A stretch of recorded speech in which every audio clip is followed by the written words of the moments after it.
ના વઘઈથી સરકારી અનાજનો જથ્થો ભરેલ ટ્રકની ચોરીના ગુનાનો ભેદ ઉકેલાઈ ગયો।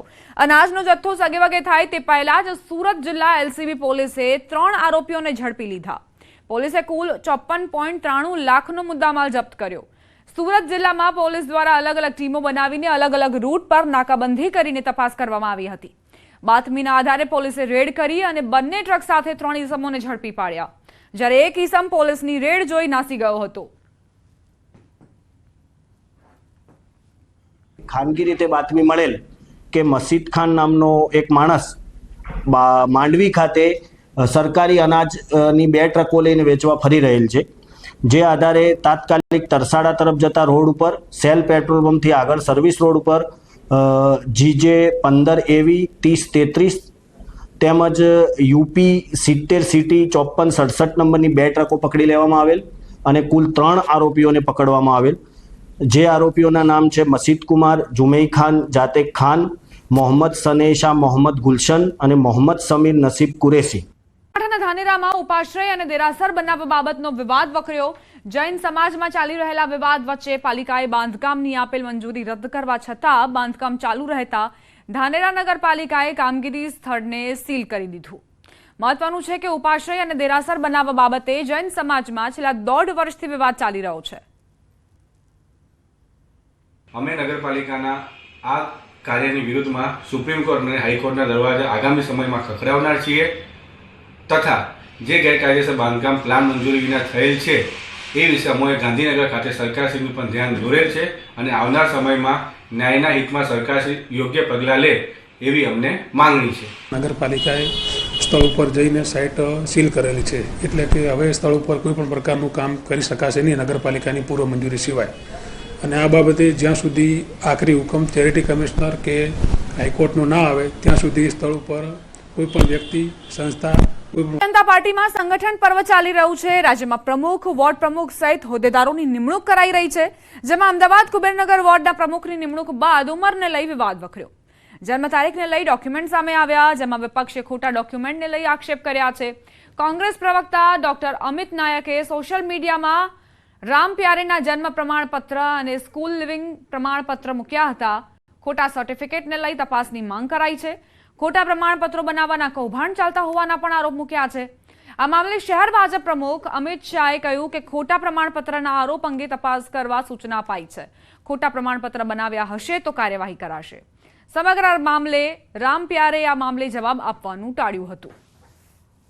ભાજપમાં ચાલતો આંતરિક ખટરાગ હવે સપાટી પર આવી ગયો છે। તાલુકા પંચાયત પ્રમુખ કિશોર કાનપરિયાના નામે લેટર વાયરલ થતા સમગ્ર મામલો સામે આવ્યો। કિશોર કાનપરિયાના લેટર હેડ પર ધારાસભ્ય કૌશિક વેકરિયા વિરુદ્ધ ભ્રષ્ટાચારના આક્ષેપ કરવામાં આવ્યા હતા। આ મુદ્દે તાલુકા પંચાયત પ્રમુખ કિશોર કાનપરિયાએ પોલીસ ફરિયાદ આપી હતી, જે બાદ પોલીસે ગણતરીના કલાકોમાં સમગ્ર મામલાનો પર્દાફાશ કર્યો। આ કારસ્તાનમાં ભાજપના જ કેટલાક આગેવાનો હોવાનો ઘટસ્ફોટ થયો છે। એક મહિલા સહિત 4 લોકોએ પોલીસે ઝડપી લીધા। મુખ્ય આરોપી તરીકે અમરેલી તાલુકા યુવા ભાજપના પ્રમુખ મનીષ વઘાસિયા હોવાનું સામે આવ્યું। અન્ય 3 આરોપીઓ પૈકી જશવંતગઢ ગામના સરપંચ અશોક માંગરોડિયા છે। પોલીસે તમામને ઝડપી કાયદેસરની કાર્યવાહી હાથ ધરી છે। ભાજપના ધારાસભ્ય અને વિધાનસભામાં નાયબ મુખ્ય દંડક કૌશિક વેકરિયાને બદનામ કરવા માટે ભાજપના જ કાર્યકરોએ કાવતરું રચ્યું હતું। પહેલા ગુજરાત પોલીસ એક્શનમાં આવી ગઈ છે। અરવલ્લી સરહદ પર સઘન વાહન ચેકિંગ કરવામાં આવી રહ્યું છે, જેમાં હવે ન માત્ર પોલીસ પણ શ્વાન પણ તપાસમાં લાગ્યા છે। ડોગ સ્ક્વોડની મદદથી વાહનોની તપાસ કરાઈ રહી છે। દારૂના કેસ માટે ટ્રેન કરાયેલ ડોગ સ્ક્વોડની મદદથી તપાસ કરવામાં આવી રહી છે। અરવલ્લી જિલ્લામાં 29 ચેકપોસ્ટ પર 250 પોલીસ જવાનો તૈનાત કરવામાં આવ્યા છે। છેલ્લા 15 દિવસમાં પોલીસે 3 કરોડ ઉપરાંતનો દારૂ ઝડપ્યો છે। છેલ્લા 2 દિવસમાં કોમ્બિંગ દરમિયાન 101 દારૂના કેસ નોંધવામાં આવ્યા છે।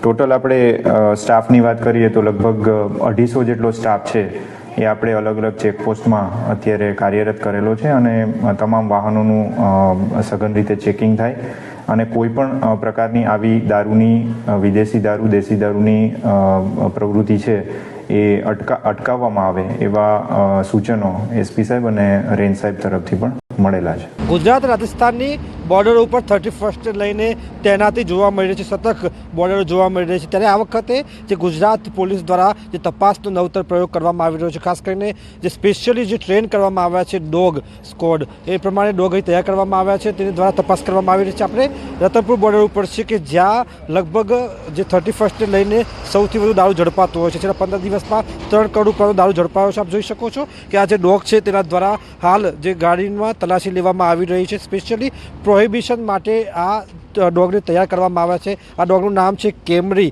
અને સાથે જ અન્ય ગુજરાતમાં એક રાજકોટ ખાતે એક ડોગ રાખવામાં આવ્યો છે. આપ જોઈ શકો છો પોલીસ દ્વારા તમામ વાહનની જે ડેકી છે તપાસ કરવામાં આવી રહી છે કે કોઈ ખૂણામાં કોઈ દારૂનું જે વ્યસન, દારૂની જે સામાન લઈને જતા હોય, હેરાફેરી કરતા હોય. એટલે આ પ્રકારે જે ગુજરાત પોલીસ દ્વારા ગુજરાત રાજસ્થાનમાં જે પ્રકારે દારૂની હેરાફેરી થતી હોય છે તેને લઈને જે પ્રકારે અરવલ્લી જિલ્લામાં લગભગ 25થી વધુ ચેકપોસ્ટ ઊભી કરી અને 250થી વધુ પોલીસ જવાનો આ જ પ્રકારે તૈનાત કરતા જોવા મળી રહ્યા છે. જે પ્રકારનો આ દ્રશ્ય તમે જોઈ શકો છો કે ડોગ સ્કોડની મદદથી આ પ્રકારે ગુજરાતમાં પ્રથમ વખત આ નવતર પ્રયોગ જોવા મળી રહ્યો છે. અને જે પ્રકારે ડોગની મદદથી દારૂને શોધવાનો, પ્રોહિબિશનના કેસોને શોધવાનો પ્રયાસ ગુજરાતમાં પ્રથમ વખત જોવા મળી રહ્યો છે. તેને લઈને ચોક્કસથી ગુજરાત રાજસ્થાનની જે તમામ જે બોર્ડરો છે તે હાલ ચુસ્ત જોવા મળી રહી છે. Hardik Patel, news 18 Gujarati, Ratanpur border, Aravalli. December પહેલા પોલીસ એક્શન મોડમાં આવી છે. ચોટીલા પોલીસે હાઈવે પરથી મોટા પાયે વિદેશી દારૂનો જથ્થો ઝડપ્યો છે. વિદેશી દારૂ અને ટ્રક સહિતનો મુદ્દામાલ કબજે કરાયો. ચોટીલા હાઈવે પર વાહન ચેકિંગ દરમિયાન વિદેશી દારૂની બોટલો તેમજ ટ્રક વડી કુલ 64.73 લાખનો મુદ્દામાલ કબજે કરાયો. ઝડપાયેલ ટ્રક ચાલક સહિત દારૂનો જથ્થો ભરી આપનાર, દારૂનો જથ્થો મંગાવનાર સહિતના શખ્સો સામે ગુનો નોંધી કાયદેસરની કાર્યવાહી હાથ ધરાઈ. ચોટીલા હાઈવે પરથી છેલ્લા 3 દિવસમાં 1 કરોડથી વધુનો વિદેશી દારૂ ઝડપાયો.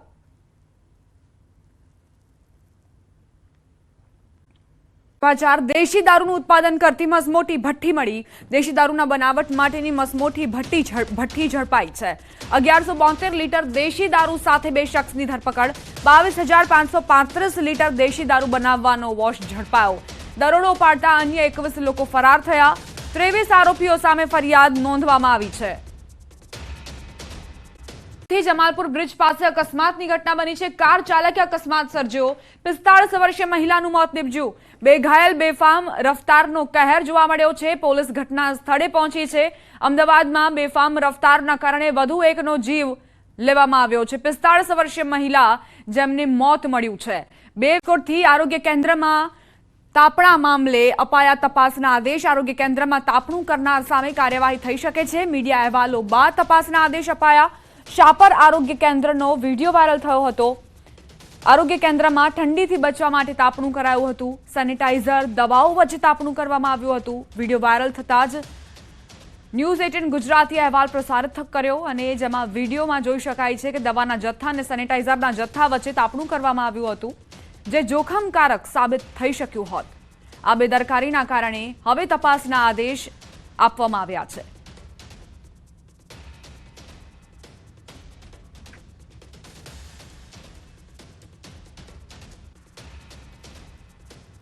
ન્યૂઝ 18 ગુજરાતીની ટીમ આરોગ્ય કેન્દ્ર પર પહોંચી હતી, જ્યાં કર્મચારીઓએ કેમેરાને જોઈ ભાગવાનો પ્રયાસ કર્યો હતો. ન્યૂઝ 18ના કેમેરાથી દૂર ભાગતા નજરે પડ્યા હતા. સમગ્ર મામલે જિલ્લા આરોગ્ય અધિકારીએ જણાવ્યું કે આરોગ્ય કેન્દ્રમાં કામ કરતા તમામ કર્મચારીઓના નિવેદન લેવામાં આવશે, તેમજ આગ લગાડવામાં આવી હશે તો દંડનીય કાર્યવાહી કરવામાં આવશે.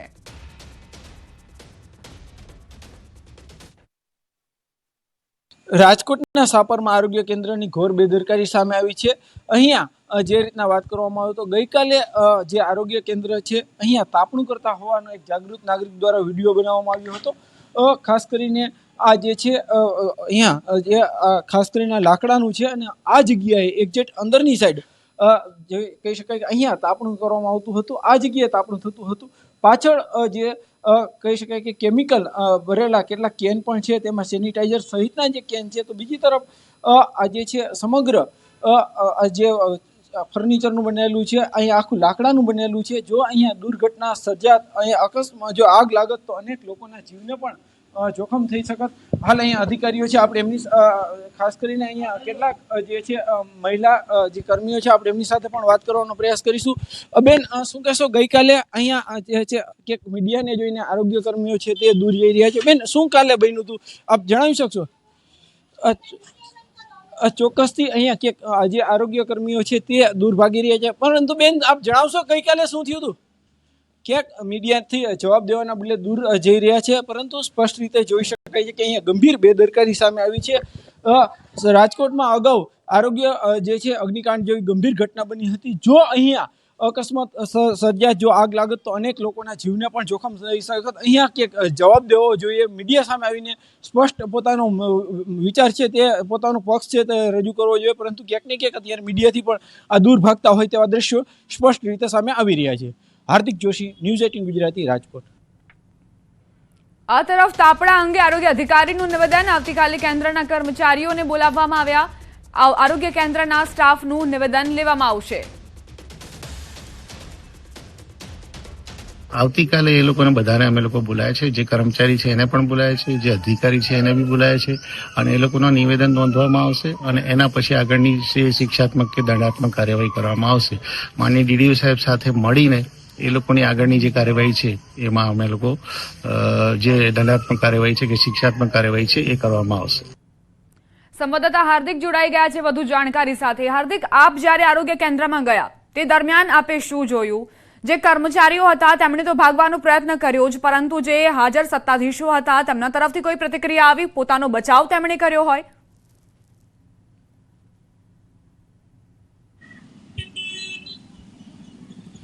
ચોક્કસથી દીપા, આરોગ્ય કેન્દ્ર છે તેમના દ્વારા મીડિયાને કોઈ સપોર્ટ કરવામાં નથી આવ્યો. એટલું જ નહીં, જે પોતાની જે જવાબદારી છે તે ક્યાંક તેમને સ્વીકારવી જોઈએ, પરંતુ તેમને એ જવાબદારી નહોતી સ્વીકારી. એટલું જ નહીં, ક્યાંક જે છે ડરાવવાનો પણ પ્રયાસ કરવામાં આવ્યો હતો, પરંતુ જ્યારે ન્યૂઝ 18ની ટીમ પહોંચી, જ્યારે કેમેરાને જોઈને અહીંના જે કર્મચારીઓ છે તે ભાગતા નજરે પડ્યા હતા. અહીંયા માત્ર એક બેદરકારી હોય તેવું સામે નથી આવ્યું, અહીંયા અન્ય બેદરકારી હોય તેવું સ્પષ્ટ રીતે સામે આવી રહ્યું છે. આ જે આરોગ્ય કેન્દ્ર છે, આરોગ્ય કેન્દ્રની અંદર સેફટીના એક પણ સાધન, જે પૂરતા સાધન હોવા જોઈએ, ત્યાં ક્યાંક ને ક્યાંક એમનો અભાવ જોવા મળી રહ્યો છે. આ જ આરોગ્ય કેન્દ્ર છે કે અહીંયા જે છે એ ગઈકાલે તાપણું થતું હતું ને જાગૃત નાગરિક દ્વારા વિડીયો બનાવવામાં આવ્યો હતો. આ જે લેબોરેટરી છે અહીંયા જે નીચેના ભાગે જે છે તે તાપણું કરવામાં આવતું હતું, આ એ જ જગ્યા છે કે જે જગ્યાએ તાપણું કરવામાં આવતું હતું. હવે આસપાસના હું દ્રશ્યો બતાવવાનો પ્રયાસ કરીશ. અહીંયા જે છે એ અનેક કેમિકલો છે, આ કેમિકલો છે તેના કારણે જો આગની જેવી ઘટના બની હોય તો મોટી દુર્ઘટના સર્જાઈ શકે છે. એટલું જ નહીં, આ સમગ્ર જે છે એ ફર્નિચર છે, લાકડું છે, આ લાકડાના કારણે આ જે છે સમગ્ર જો આગ લાગે તો જે છે બળીને ખાખ થઈ જાય. અંદર ગઈકાલે 15 જેટલા લોકો હોવાનું પણ ક્યાંક સ્થાનિક જે છે વ્યક્તિ એમનું કહેવું છે. અહીંયા સ્ટાફ બેસતો હતો, તાપણું કદાચ વધુ ઠંડી લાગતી હોત તો આજે બહારના વિસ્તારમાં કરી શકતા હોત, અહીંયા કરી શકતા હોત, પરંતુ તેઓએ અંદર કર્યું છે. ગંભીર બેદરકારી કહી શકાય. આ બેદરકારીના કારણે અનેક લોકોના જીવ પણ જોખમમાં મુકાઈ શકે છે. અહીંયા અત્યારે કર્મચારીઓ છે, પરંતુ ક્યાંક ને ક્યાંક મીડિયાને જોઈને, ન્યૂઝ 18ની ટીમને જોઈને દૂર ભાગી રહ્યા છે. આ ગંભીર બેદરકારી સામે આવી છે, ત્યારે હવે આરોગ્ય વિભાગ પણ એક્શનમાં આવ્યું છે. આરોગ્ય વિભાગ દ્વારા પણ જે છે એ આરોગ્ય અધિકારી દ્વારા પણ આવતીકાલે અહીંના જે કર્મચારીઓ છે તે તમામ કર્મચારીઓને બોલાવવામાં આવશે, કારણ પૂછવામાં આવશે. આ ફરી એક વખત અહીંના દ્રશ્યો બતાવવા માંગીશ. આ લેબોરેટરી છે, લેબોરેટરીની અંદરના જે આ લોકો તાપણું કરતા હતા, આ તમામ જે ગઈકાલે જે તાપણું કરનાર જે કર્મચારીઓ હતા તેમના વિરુદ્ધ આવતીકાલે જ કડકમાં કડક કાર્યવાહી થાય તેવી વાત પણ જે આરોગ્ય અધિકારીએ જણાવી હતી. ત્યારે ગંભીર બેદરકારી સામે આવી છે અને અક્ષમ્ય બેદરકારી કહી શકાય, કેમ કે રાજકોટમાં તાજેતરમાં જ અગ્નિકાંડની એક ઘટના બની હતી, અનેક લોકોએ જીવ ગુમાવ્યા હતા. આ ઘટનામાંથી ક્યાંક શીખ લેવાની જરૂર હતી આજે અહીંયા તાપણું કરનાર લોકોએ, પરંતુ તેઓએ જે છે કોઈ શીખ નથી લીધી અને જાણે અકસ્માતને ખુલ્લું આમંત્રણ આપતા હોય તેવા દ્રશ્યો પણ અહીંયા સામે આવ્યા હતા. જી દીપા. આભાર હાર્દિક, તમામ જાણકારી આપવા માટે. ઠંડીથી બચવા માટે આરોગ્ય કેન્દ્રમાં તાપણું કર્યું અને જ્યાં સેનિટાઈઝર અને દવાનો જથ્થો રાખવામાં આવ્યો હતો ત્યાં જ તાપણું કરીને એક બેદરકારી દર્શાવી છે આ કર્મચારીઓએ.